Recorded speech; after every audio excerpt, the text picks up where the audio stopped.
How the Grinch Stole Christmas by Dr. Seuss.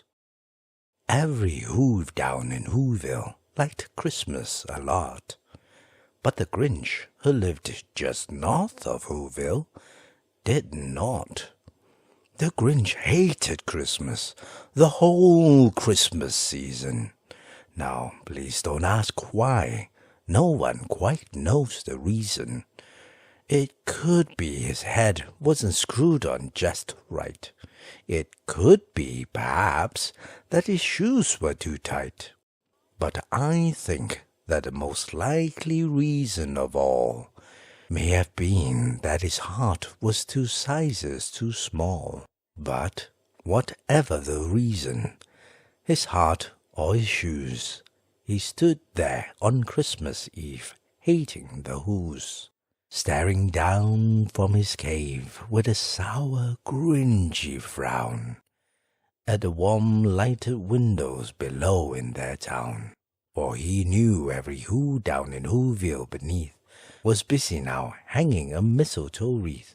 And they're hanging their stockings, he snarled with a sneer. Tomorrow is Christmas, it's practically here. Then he growled, with his Grinch fingers nervously drumming, I must find some way to stop Christmas from coming. For tomorrow, he knew, all the Who girls and boys would wake bright and early. They'd rush for their toys. And then, oh, the noise! Oh, the noise, noise, noise, noise! That's the one thing he hated. The noise, noise, noise, noise. Then the Whos, young and old, would sit down to a feast, and they'd feast, and they'd feast, and they'd feast, feast, feast, feast. They would feast on Who pudding and a rare Who roast beast, which was something the Grinch couldn't stand in the least. And then they'd do something he liked least of all. Every Who down in Whoville, the tall and the small, would stand close together with Christmas bells ringing. They'd stand hand in hand, and the Whos would start singing. They'd sing, and they'd sing, and they'd sing, sing, sing, sing. And the more the Grinch thought of this Who Christmas sing, the more the Grinch thought, I must stop this whole thing. Why, for 53 years I've put up with it now. I must stop this Christmas from coming. But how? Then he got an idea, an awful idea. The Grinch got a wonderful, awful idea. I know just what to do.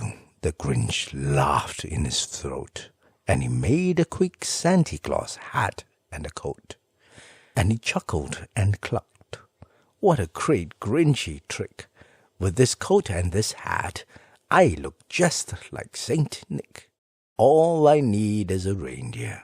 The Grinch looked around, but since reindeer are scarce, there was none to be found. Did that stop the old Grinch? No, the Grinch simply said, if I can't find a reindeer, I'll make one instead. So he called his dog Max. Then he took some red thread, and he tied a big horn on the top of his head. Then he loaded some bags and some old empty sacks on a ramshackle sleigh, and he hitched up old Max.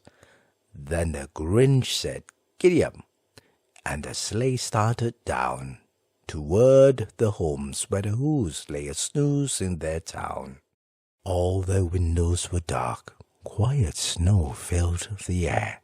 All the Whos were all dreaming sweet dreams without care. When he came to the first little house on the square, this is stop number 1, the old Grinchy Claus hissed, and he climbed to the roof, empty bags in his fist. Then he slid down the chimney, a rather tight pinch, but if Santa could do it, then so could the Grinch. He got stuck only once, for a moment or two, then he stuck his head out of the fireplace flue, where the little Who's stockings all hung in a row. These stockings, he grinned, are the first things to go. Then he slithered and slunk with a smile most unpleasant around the whole room, and he took every present.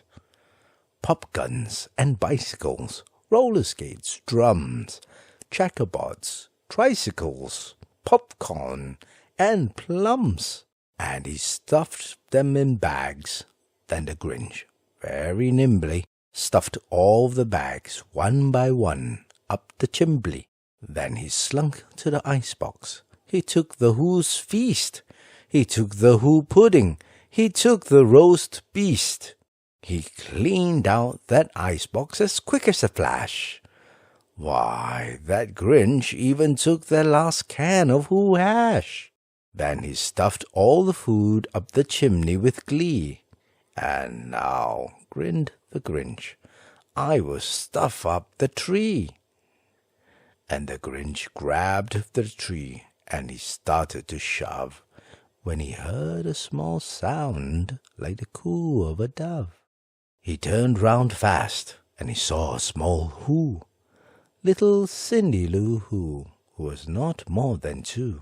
The Grinch had been caught by this tiny Who daughter, who got out of bed for a cup of cold water. She stared at the Grinch and said, Santa Claus, why? Why are you taking our Christmas tree? Why? But you know, that old Grinch was so smart and so slick. He thought up a lie, and he thought it up quick. Why, my sweet little tot, the fake Santa Claus lied. There's a light on this tree that won't light on one side. So I'm taking it home to my workshop, my dear. I'll fix it up there.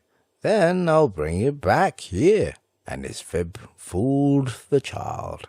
Then he patted her head, and he got her a drink, and he sent her to bed. And when Cindy Lou Who went to bed with her cup, he went to the chimney and stuffed the tree up. Then the last thing he took was the log for their fire.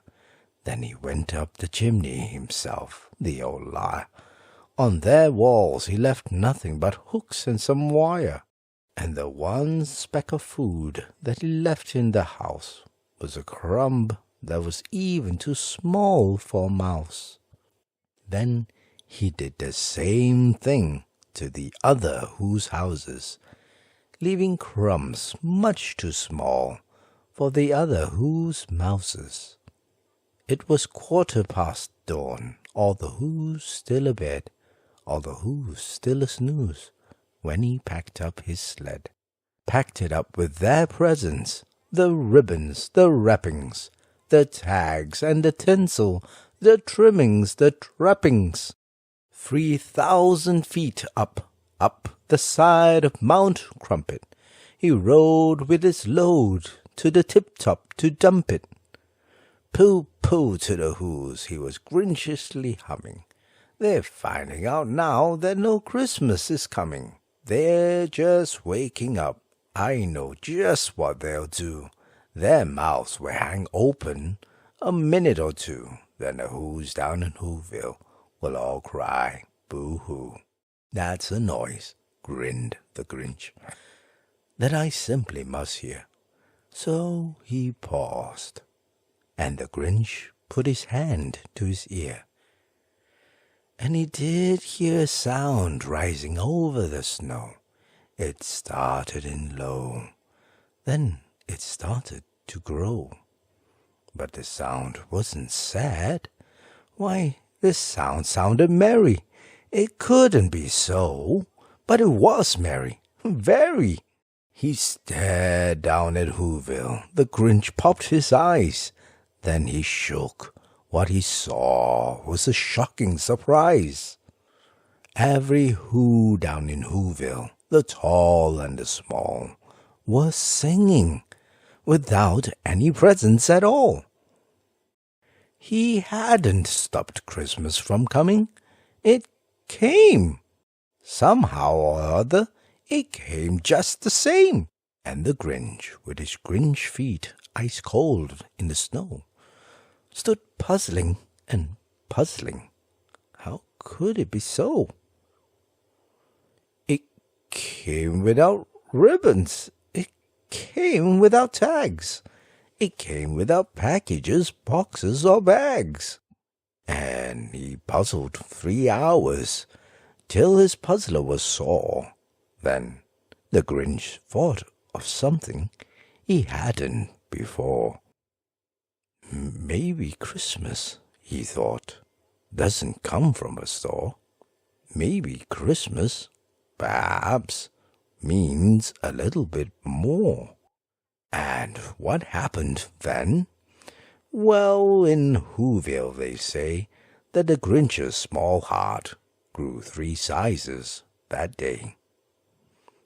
And the minute his heart didn't feel quite so tight, he whizzed with his load through the bright morning light, and he brought back the toys and the food for the feast, and he himself, the Grinch, carved the roast beast. The end.